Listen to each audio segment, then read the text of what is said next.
ఎట్లా ఉందండి రైతులకి? ఎలా ఉంది ప్రభుత్వం వచ్చిన తర్వాత? రైతులకి సానుకూలంగా ఉందా ఈ ప్రభుత్వం? అండగా ఉంటుంది అసలు? బాగానే ఉన్నాయి అన్ని. డబ్బులు కూడా ఎమ్మటే పడుతున్నాయి. ఏంటండి ఇప్పుడు మీకు పంటలు పండిస్తున్నారు కదా, నీళ్ళు వస్తున్నాయండి కాలువలు కూడా? వస్తున్నాయి అయ్యా నీళ్ళు. కాలువలు కూడా శుభ్రంగానే ఉన్నాయి. ఇప్పటికి తీసారండి కాలువల్లో? తీసారయ్యా.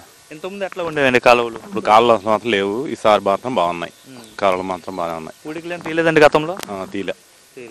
ఇప్పుడు మరి ఇప్పుడు పంట చేతికి వచ్చిన తర్వాత వడ్లు అమ్ముతారు కదండి, గవర్నమెంట్ బాగానే కొంటుందండి? బాగానే కొంటుంది కానీ పర్వాలా, బాగానే ఉంది. ముందుకి ఇప్పటికి ఏంటి తేడండి? ఇంత ముందున్న ప్రభుత్వంలో ఎట్లా కొనేవాళ్ళు, ఇప్పుడు ఏంటండి డబ్బులు ఎలా వేస్తున్నారు? ఎన్ని రోజులు వ్యవధిలో పడుతుంది? డబ్బులు ఎమ్మటే పడుతున్నాయి, బాగానే ఉంది. గత ప్రభుత్వంలో ఎన్ని రోజుల్లో పడేవండి?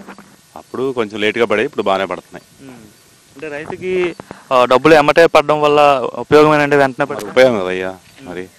అంటే ఎటువంటి ఉపయోగం అండి? అంటే లేటుగా పడిన దానికి వెంటనే పడిన దానికి తేడా ఏంటండి? డబ్బులు తీసుకొచ్చి వడ్డీలు అవి కట్టిన దానికన్నా ఇది సుఖంగా ఉందిగా, ఎమ్మటే కట్టేసుకుంటున్నాం అది. అంటే ఈ ప్రభుత్వంలో రైతులందరూ హ్యాపీగా ఉన్నారా లేదంటే ఇబ్బంది పడుతున్నారా? హ్యాపీగా ఉన్నారయ్యా. ఇబ్బంది బాగానే పండుతున్నాయండి? సమయానికి వర్షాలు పడుతున్నాయా? పడుతున్నాయి. అంటే చంద్రబాబు రైతులకి అండగా ఉన్నారంటారు? ఉన్నారు.